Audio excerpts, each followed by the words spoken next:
Welcome back to redheart.com as well as the Crochet Crowd. I'm your host Mikey. Today is a Christmas rose. Now the pattern that I have for you has two separate flowers on it. This is the Christmas rose version. I've actually added a couple more petals. It only asked for doing 3. I just thought, you know, it needs better balance. I would actually probably even think about doing more. It has a button in the middle. That's my own add-on. I felt it needed just a little something more, so I glued a button to the middle. This is a great idea for placing on top of a gift, or you can actually use the idea for any kind of accessories that you may have. This is what the back looks like, just like so. So when you go to sew these leaves on, you need to use the color white so that it will come through the front here and will not be visible. So let's without further ado, let's grab your yarn. I'm going to be using a size J 6.0 millimeter crochet hook today. It does ask for a smaller hook, a size I, 5.5, but for tutorial reasons I'm going to show you with the larger hook, and I'm also going to change my color to pink so it's easier for you to follow along. To begin, we're going to start off with the slip knot, just like so. And there's slower tutorials available if you're new to crochet and do not know how to do that process. So we're going to start off by chaining of 4. Remember, the 1 on the hook does not count as 1, so we have 1, 2, 3 and 4, and let's join it to the beginning chain. So just insert into the beginning chain, pull through both to form a ring. So the next process that we need to do is that we need to chain up 2. So 1 and 2, and we're going to do 7 half double crochets around the center of this ring. So we're just gonna wrap the yarn first, go into the middle ring, pull through. You have 3 loops on your hook, pull through all 3, and that's a half double crochet, and we totally want to do that for 7 times.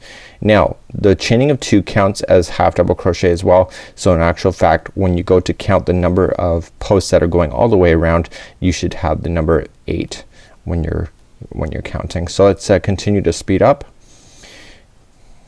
And I'm not counting at this point. I will be in just a moment. I'm one of those kind of people where I don't really count right out to begin. So I go 1, 2, 3, 4, 5, 6, 7 and 8. I happen to get 8, and now we're just going to go to the beginning chain of 2, pull through for a slip stitch. So pull through everything, and that is the beginning round that we're going to be working with. Moving along to round number 2. It's again really easy. We're just gonna simply just chain up 1. Okay, and then we are going to single crochet into the same stitch as joining. So just go right directly below it and do a single crochet, just like that. And then we're going to chain 2. So 1 and 2. Let's go to the very next single crochet or half double crochet in the round, and we are just going to single crochet into that next one. We chain 2, 1, 2, go to the next half double crochet in the round, and single crochet, 1 and 2. It's so important that you get your stitches right, and then we single crochet, 1 and 2, like so, and 1 and 2 and single crochet. So by the end of it you should have a total of 8 of these loops going all the way around. So 1 and 2, single crochet. And what I like to do is just make sure I double check. So I got 1, okay, 1, 2, 3, 4, 5, 6. So I have 1, 2, next one.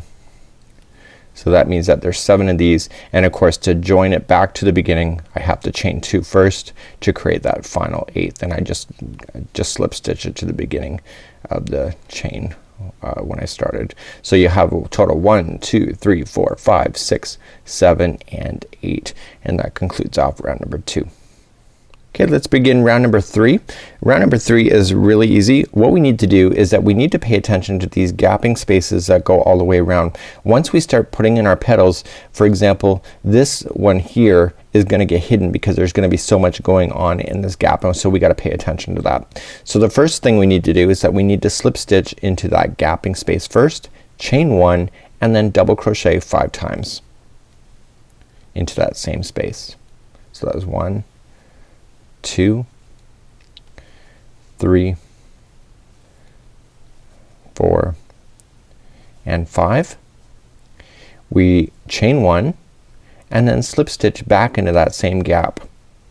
So what's gonna happen here is that because you have so much going on in this petal, See this gapping space? It's almost lost, and so you automatically want to jump over here.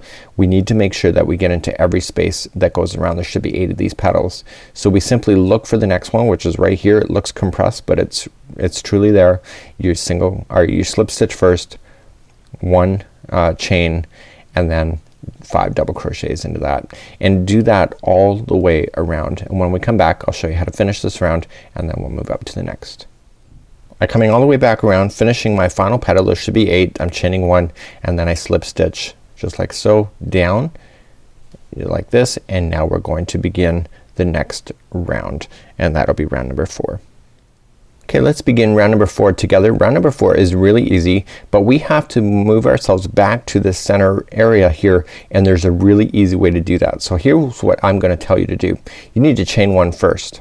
Okay, and now I want you to bend the project or turn it around so that you're looking at it from the back side. And what I want you to do is that I want you to play into these gapping spaces that you see all here. So we're just gonna go into the very first one, and we're just gonna go around the posting area for a single crochet. We're then going to chain 2, 1 and 2. Okay, go into the next posting area just like so.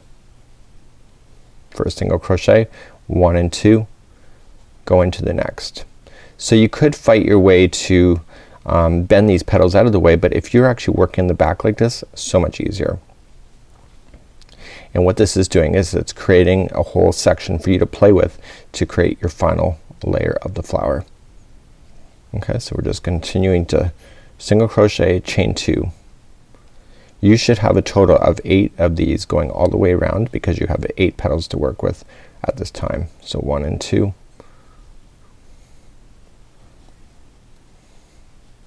1 and 2. Okay, 1 and 2. Okay, so now I just want to verify that I have enough to count. So I got 1, 2, 3, 4, 5, 6, 7. This is chaining of 2. So when I join it with the slip stitch with the very beginning, I'm gonna have a total of 8 of these loops going all the way around the back side. So this is the final round, number 5, and essentially what we have to do is we have to work ourselves to the first gapping space. So we're gonna slip stitch into that space first, then chain 1, and then 7 double crochets in that same space. So 1, 2, 3, 4, and 5, 6, and 7, just like so. Once you have that done, you are then going to chain 1 and then slip stitch back into that same gapping space, and that concludes that. So because it's sitting slightly more out on the bottom, it'll appear that it's bigger on the other side, and there's more double crochets, but it will appear that it's further out as well. So to go to the next gapping space, we slip stitch first into that space, chain 1, and then 7 more double crochets. 1, 2, 3, and then 4, 5, 6, and 7, and once you have your 7, chain 1 and then slip stitch into the same space. Please do that all the way around. Again, to start the next one is just a slip stitch and then begin over again. So chain 1, 7 more double crochets. Do that all the way around. When we come back, we're gonna finalize off this project together. So I'm coming all the way back around, and I've already chained my 1, and now I'm slip stitching here and just going to fasten this off at this time. So this is what the interior kind of looks like here. It looks okay if it's sitting on a present, but you can see this is why I did something in the center. So for tutorial reasons, I'm gonna show you how to fill this in with crochet. It's just as simple. I'm just gonna make a little round circle to lay over top, and so when I'm going to fasten in my leaves, I'm going to put that on top so that it covers the grain work, just like so. I use a smaller size crochet hook in this white version versus this pink version. To do a centerpiece just like so, this is not part of the pattern, this is my own ad-libbing, and what we're going to do is that we're just gonna do a slip knot just like so, and we're going to chain a 4. So 1, 2, 3, and 4, coming around in just like so, and in, just like this. And then what I want you to do is that I want you to chain 3. So 1, 2 and 3 coming into the center of the ring. Let's just put 11 double crochets around the center of that ring. And what this is gonna do is it's gonna create a round perfect circle. So with the chaining of 3 that we started off with, remembering the rules of double crochet, that counts as a post, so there should be a total of 12 of those going all the way around. Once we're done this, we're simply just going to fasten off, and basically we have now an overlay for the middle of it without having to do a button if you don't prefer to do that option. So here we go. So 1, 2, 3, 4, 5, 6, 7, 8, 9, 10, 11 and 12. To finish off, we're just going to join it with a slip stitch to the top of the beginning chain 3 like so. And what I would recommend at this point, leave enough string on here so that you can sew that in to the top of your flower. Pull this out like so. You can now trim that center piece off as well. Okay, and then what you can do now is that using this string you can now sew it to the middle of your particular flower, just like so. So let's review on how to sew our projects together.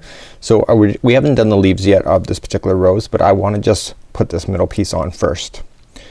So I simply just want to start off on the front side and just carry through right to the back of the flower. Okay, so what I want to do is I want to come around the posting areas here, and I just want to come through just the side section, and because you're using the same color yarn, it's really easy to kind of hide that in. So let's go back in to the other side and then come back through the back to the front.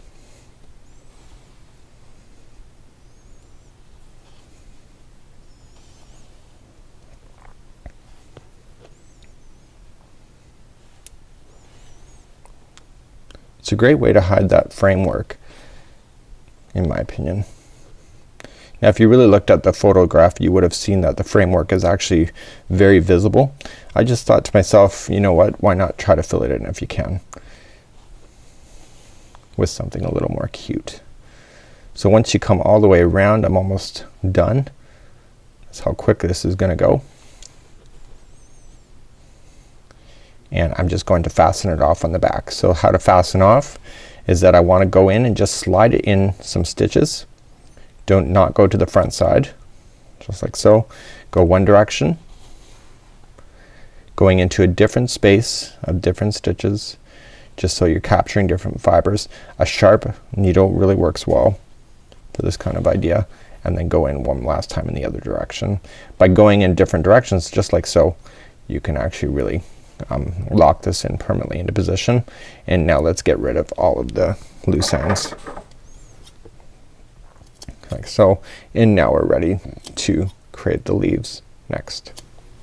So let's begin to work on the leaves, and these leaves are really easy to make. They're actually working down the center point and down the other side, and there's only actually 3 that's required in the pattern. I just felt it needed something a little bit more, so I decided to do that. Now to go along with my particular project that I'm doing with you live on camera, I decided to mute down my leaves to be a little more whimsical at this point. So let's begin to work on the leaf now. We're going to do a slip knot, and we're using the same size hook. So let's begin. We're going to chain 10. So we're gonna go 1, 2, 3, 4, 5, 6, 7, 8, 9 and 10. And now we're going to start working back along the line. So we just have to start off with our second chain from the hook, 1 and 2, and go to a single crochet and do a single crochet into the very next one. So you got 2 single crochets in a row. We're now gonna do 5 half double crochets in a row. So we're gonna do 5. So 1 and 2, 3 and 4 and 5. Okay, and now we have 2 stitches left, so the next one is just going to be a double crochet by itself. and then the next one, which is the very last one, will be 7. Watch how I turn this as I'm going around, because it's like going around a hat. So we got 1, we got 2, 3, 4, 5, 6, and 7.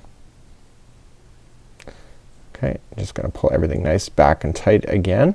So we have 7 around just like so, and now we're gonna come down the opposite side. So we're kind of started like this, and we kind of rotated all the way around. So we're going to begin on the very next one. We're going to double crochet into the very next one, which is the bottom of the double crochet in the other one. Okay, and then 5 half doubles in a row, and you're just working down the opposite side of the chain. So we've got 1,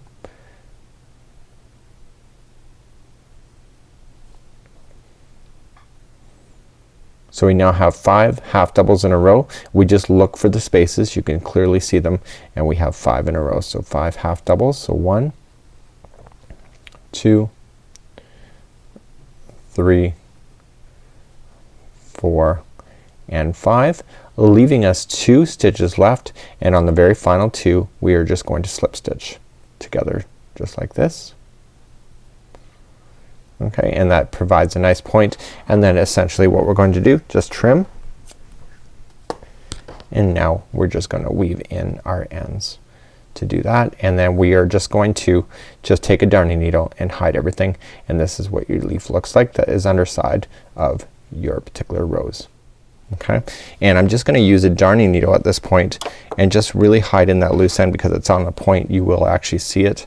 So I just want to take my darning needle, hide in the loose ends just like so, and just kind of go in through the top center just to kind of even it off, and down through behind the stitch work.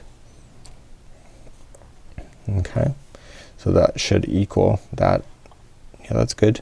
And then I just want to go back up behind the stitch work again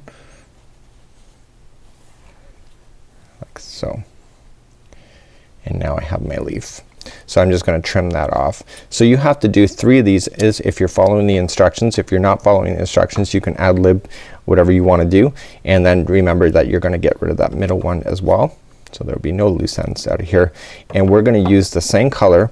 If you're gonna go all the way through the middle, then you're gonna have to use pink to attach it, and if not, then you just basically just go in this pink area with a yarn that you think is good. So you could use green. You might want to just come out a little bit further so it pops out more, or if you just want it just peeking, you just want to go toward the center. The instructions say to overlap the 3 together, so there'll be 1, 2, and 3, and basically you'll just go right through everything, and so it's just peeking out just like so. Let's just quickly review on how to sew these together. We're gonna put it so that the right side is facing down as the rose is facing down, and I just want to simply just kind of go into a piece. Now on the other side of here I put a slip knot that is open, so when I come through I want to just push my needle through that slip knot and pull everything tight. That's a great way to lock everything into position. Now I just want to continue to sew this, and I just want to slide in behind a few of the stitch work, not going anywhere close to the top surface, and then just kind of pulling it through, and then going back into the leaf again, and just continuing just to slide it behind a few stitches, and then back through the leaf again. So this is a very easy way to tack on your leaves. Just make sure that they're equal if you are a person that likes to have balance. Just like so. It doesn't need to be tacked really that securely. It can have a little bit of flex to it, and then just simply when you're done, just simply fasten off. So we're going to just pull through the loop and just tie a quick knot. This is the underside anyway. Why on camera do I always screw up? Oh my. So what's happened here is that I decided that I was gonna go through some fibers here and not through an actual loop itself. So I'm just gonna back my way out. So even people like me screw up. So here we go, and then basically I've got everything tied into position. I can do off my loose end over here, And now I have a Christmas rose that has a small peeking out flower or leaf, just like so. Until next time, these are the Christmas roses. Enjoy these free patterns available on redheart.com. Until next time, I'm Mikey on behalf of the crochetcrowd.com. We'll see ya.